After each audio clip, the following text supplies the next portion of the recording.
Il y a quelques semaines, Suzuki a littéralement ressuscité une légende absolue de son histoire en ramenant à la vie une icône, celle qu'on connaît toutes et tous sous le nom de la Suzuki GSX-R 1000.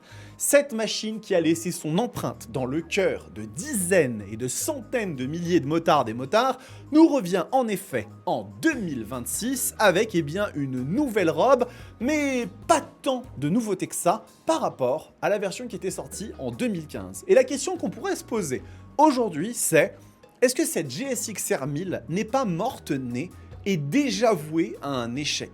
On va en discuter aujourd'hui, vous allez voir, ça va être super intéressant. Bonjour à toutes et à tous, bienvenue sur Moto Bistro, votre émission consacrée à l'actualité du monde de la moto.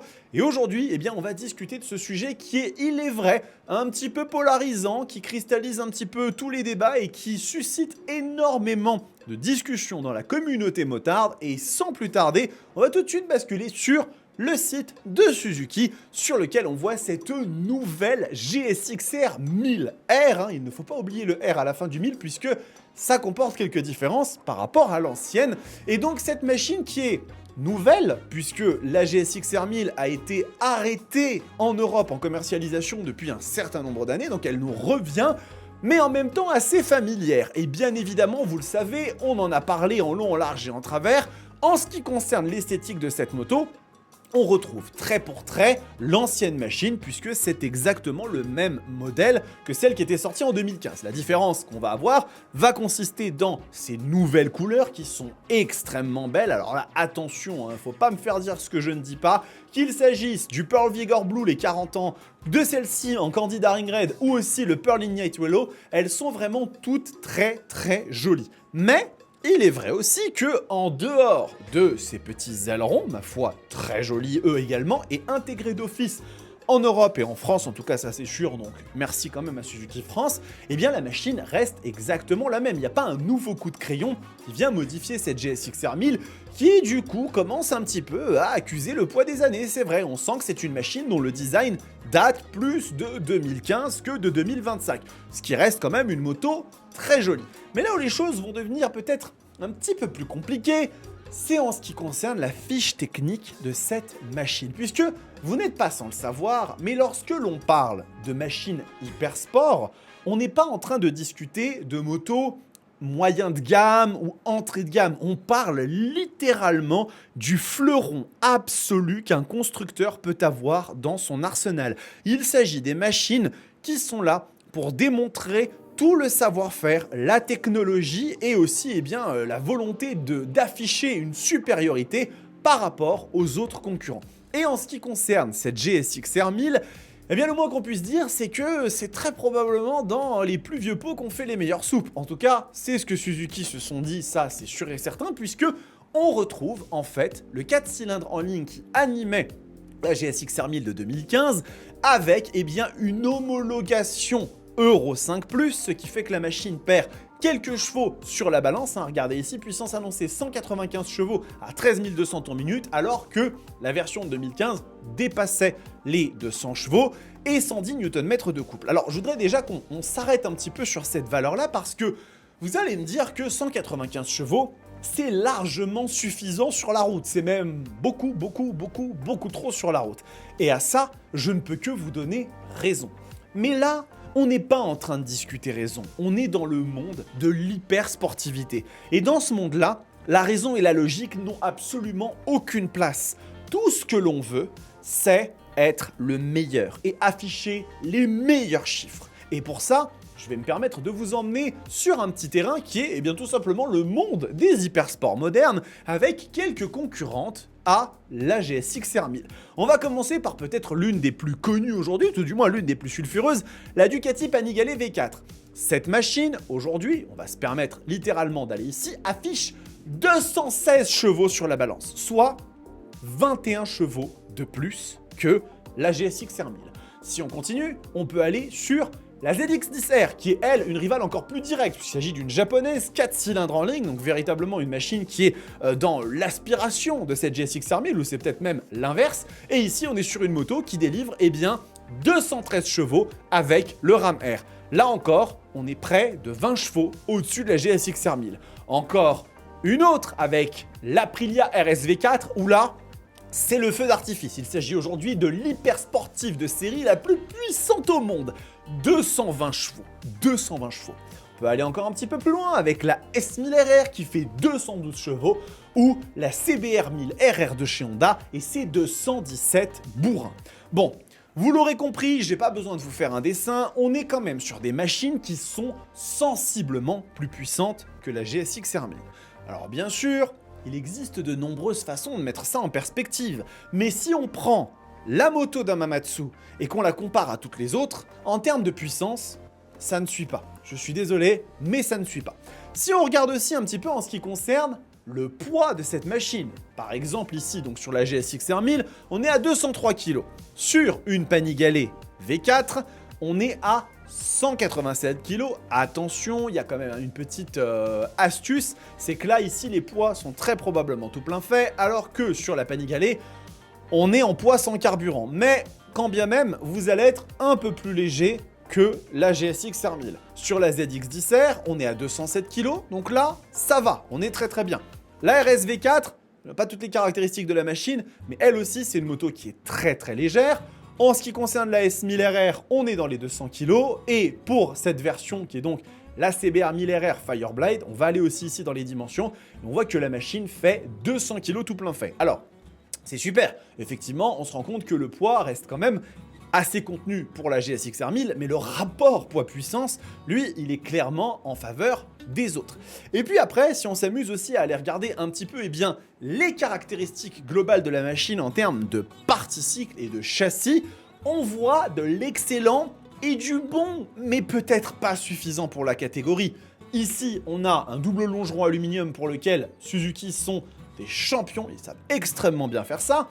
Mais ensuite, on va retrouver une fourche Showa de très très bonne facture, une fourche SBF avec du coup une cartouche de compression déportée, ça c'est du très très bon matos, et on va retrouver des étriers Brembo qui sont à mon sens définitivement pas du M50 ou du Stylema, c'est très probablement du M4.32.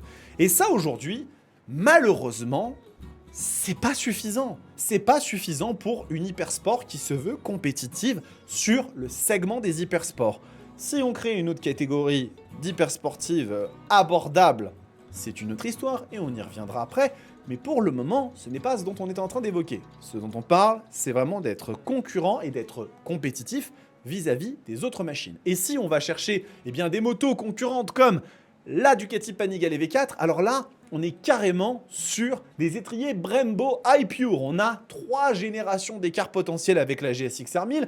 Même chose du côté de la RSV4, qui est une moto qui, elle aussi, est dotée des nouveaux étriers Brembo iPure et qui a vraiment à ce niveau-là une technologie assez poussée en ce qui concerne cette partie cycle. On peut même la voir aussi comme la Panigale avec des éléments Öhlins. Et alors là, l'écart se creuse très très fortement. Vraiment, en termes de noblesse de matériaux, on est vraiment sur quelque chose qui est assez abyssal en termes de différence. Et je vais terminer avec un des éléments aussi qui me semble quand même très important à mentionner sur cette GSX R1000.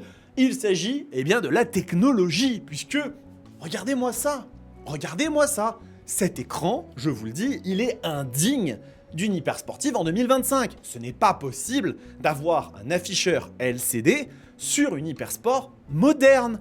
Les écrans LCD, c'était bon il y a 20 ans. Là, même en 2015, quand c'était la Panigale 12,99 pour mettre la concurrence en face, on avait déjà de l'écran TFT. Et je sais ce que vous allez me dire, la Panigale était une moto qui était très chère.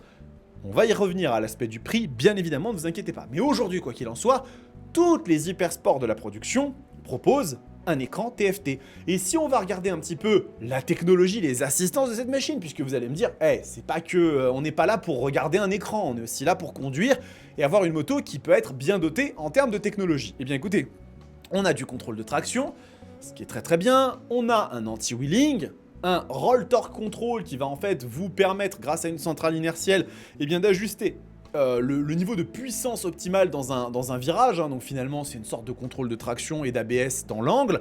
On va avoir un launch control, un shifter up and down, et on a aussi des assistances un petit peu pour gérer certaines assistances à la descente, à la montée, etc. etc. Et en soi, cette dotation, elle est pas mauvaise. Elle est pas mauvaise. Mais en fait, le problème, c'est que quand on la met en face d'autres machines, bah, il y a personne. Il y a personne. Regardez cette usine à gaz. Et je peux comprendre parfaitement qu'on me dise, mais c'est trop. Mais le problème, c'est que là, on ne cherche pas à comprendre ce qui est trop. On cherche à dire, il y a un univers, un écosystème dans lequel évoluent des prédateurs qui ont tous les meilleures armes pour s'en sortir. Et il y a une compétitrice qui arrive avec un bouclier en bois et un couteau de cuisine à bourron, vous savez. C'est compliqué. Et si on va regarder cette Panigale V4, eh ben, en termes d'électronique, c'est débile. On a l'écran 6,9 pouces, bien évidemment, mais on a aussi le DVO qui simule plus de 70 variables en temps réel pour prédire ce que la machine va faire. On va avoir un race ICBS, on va avoir toute l'électronique embarquée avec les logiciels Ducati Electronic Suspension 3.0.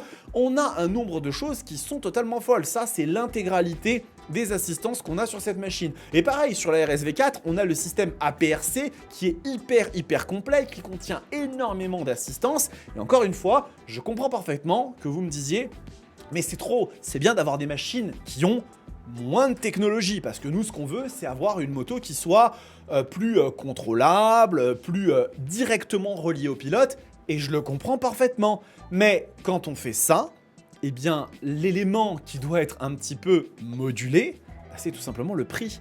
Et le problème, c'est qu'aujourd'hui, le prix de cette machine, on ne le connaît pas, mais il y a des rumeurs de ci, de là qui circulent, des concessionnaires qui ont entendu ci, des personnes qui sont par-ci qui ont entendu ça, que cette GSX R1000, elle va pas coûter moins cher que la concurrence. Non. Il y a même des bruits de couloir qui disent que la moto pourrait être entre 22 et 23 000 euros.